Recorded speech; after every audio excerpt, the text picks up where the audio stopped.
Today I'm going to review Motocaddy's M1 electric trolley. Hi, I'm Paul and this is The Golf Show.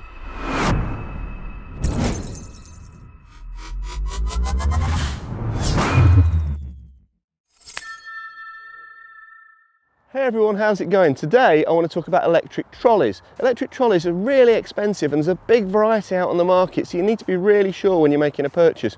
You could spend £500, you could spend £2,000, so there's a big variety out there.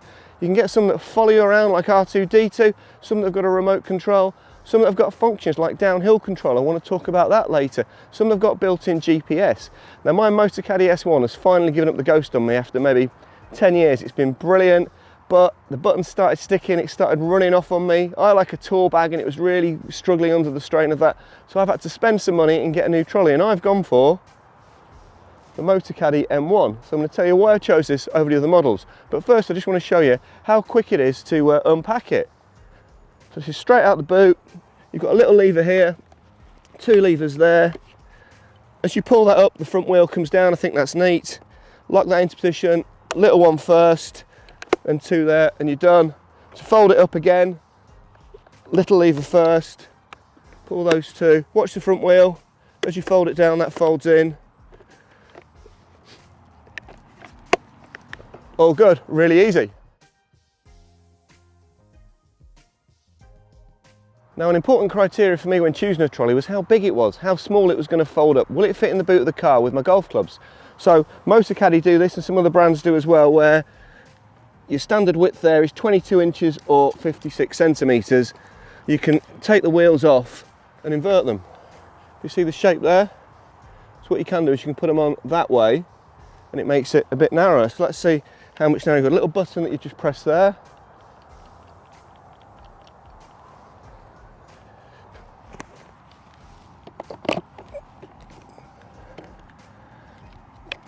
Come off really easy.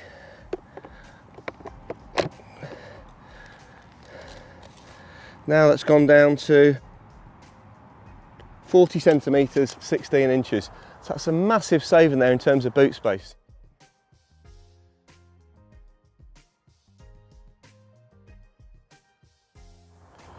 It's very simple to operate. You've got one button to go and to control the speed. You've got your battery status there, 2 green bars, 2 orange bars, 2 red bars.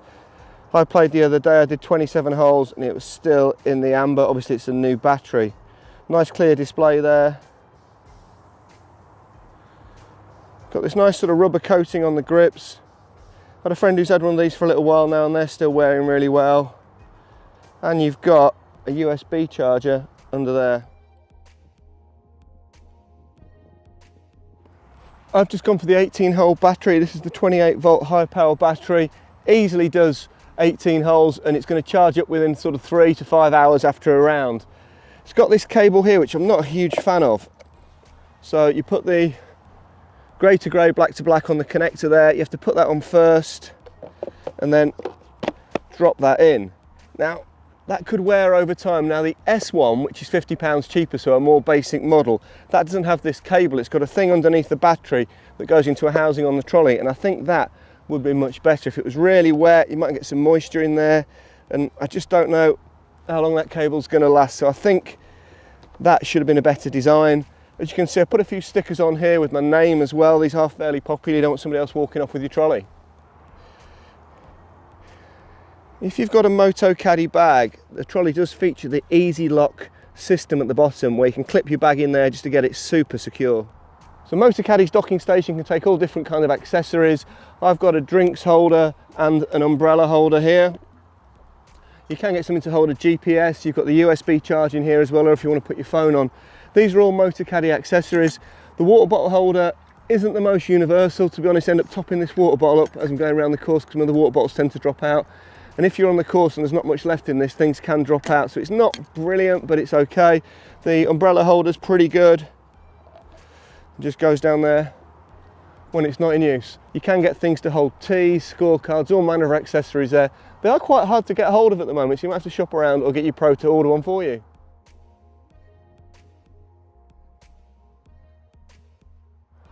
When it comes to putting your bag on the trolley, you've got these two areas here, the bottom and the top, to secure it. I've got a very heavy tour bag.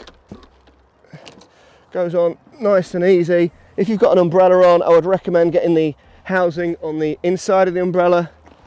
That just goes round, clips on, and it's adjustable here with those. Again, with the umbrella, just pull that on the inside. It just makes the bag sit a little bit better. Now you can get cart bags. I don't particularly like those. I don't like the style of them and look of them. Trolley bags fit just fine. One of the reasons why I wanted this trolley was there is no spine running down here. With my old S1, there was a spine there that was sort of creasing my bag. So I've got this nice support here and the bag can sit freely. Zach's also uses with his carrier bag as well. That sits nicely. With some of the smaller carrier bags, you might need to put a towel underneath just so it sits up okay here and it's not sort of rattling around on the shafts of your irons and your wedges. Even a great big tour bag like mine sits really nicely on the trolley. You can put a tour bag on sideways as well. I prefer it with the belly panel down.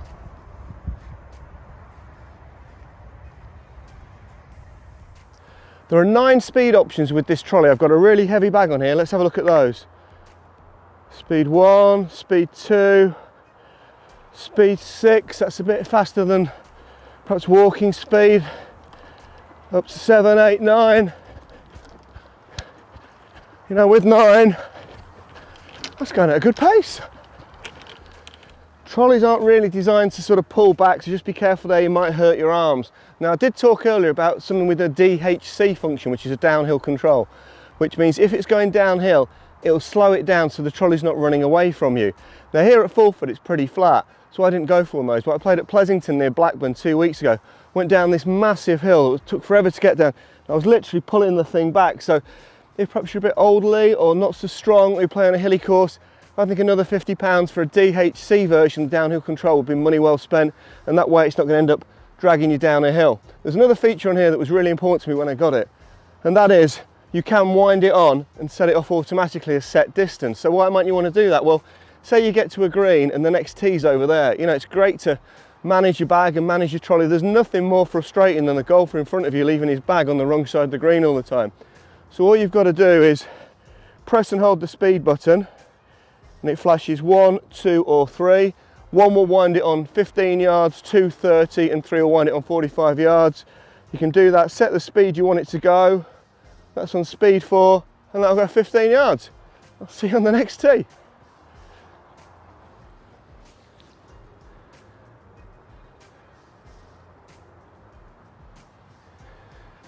Slight pull to the left there, you can see which side the bag's got the wallet in, or all the golf balls anyway. It's always a bit of a worry when you first do that, whether it's going to stop or not, so you are looking back at it, but I think that's pretty helpful. As I said, I've had a Motocaddy trolley before, so all my accessories from there, my water bottle holder, my umbrella holder, have gone straight on the docking station here, so that's fantastic. I didn't need to buy any new ones. Now, Motocaddy's winter wheels do have a left and a right wheel, so make sure you get those in the right order, otherwise you could be in trouble. The normal wheels, they don't, you can put them on anyway, there's no problem there at all. Motocaddy do say if it's really humid, you may see a bit of misting in the screen there, but it won't affect anything. I've had no issues with this. I've been using this for a couple of months now, so hopefully that will continue, but they do say if you do see any misting, it shouldn't be a problem. Motocaddy trolleys come with a 3-year warranty for the trolley itself and a 1-year warranty for the battery. When you buy it, you register that at motocaddy.com, and all the instructions are in a little book that you get in the box with it. Now, I did say at the start of the show, I'm going to give you some tips for getting the most out of your trolley and prolonging the life of it. Firstly, don't power wash it. For obvious reasons, you know, a lot of electrical ports, so you're going to cause some damage. Motocaddy also say to avoid using a high pressure air hose around moving parts. Now, I see guys all the time blowing all the dirt off this after a round. Well, maybe that could cause some damage. After a round, it's really important that you charge your battery as soon as possible. You need to avoid any prolonged periods where the battery's not charging, because that will erode the battery life. It takes about 3 to 5 hours to charge a battery, and once it's fully charged, turn it off at the wall and unplug it from the charger. Don't just leave it constantly on, because that's just going to drain the battery. That won't help. If, say, you're going to not use the trolley for a prolonged period of time, maybe you're going to carry over winter, Motocaddy recommend to just half charging it, maybe charge it for an hour and a half, and then unplug everything, and that will keep it in a good state for 2 or 3 months if you're not going to use it over winter.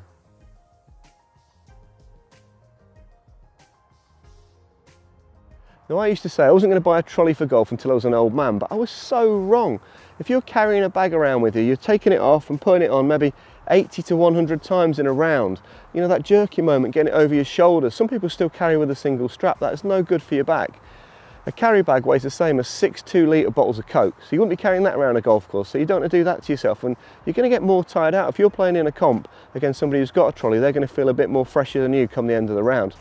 So why did I buy this particular model with all the other ones out on the market? Well, cost was a big factor, to be honest. Even at £6.99, this is one of the cheaper ones. I couldn't afford to go spending £2,000 on something that did the same job, but it just followed me around the course. Size was really important as well. This folds up really small with that front wheel tucking under. You know, there is the S one that Motocaddy make that's £50 cheaper, but it's got a bigger profile, and I don't think I can get that in the boot with my clubs. You know, I don't need to spend another £200 on a GPS system here. I've got my Bushnell, I've got my watch. You know, and I just think that's more stuff that can go wrong if you do that. So I think that is perfect for me. Fulford's pretty flat. You know, I don't need something with downhill control, although if I played on a course that was really hilly, I would absolutely get that and spend another £50 because it's money well spent. So I think this is just the job for me. Guys, I really hope you enjoyed that episode. If you did, give us a like. If you really enjoyed it, tell your friends about the golf show and give us a subscribe. And we'll see you next time on the golf show.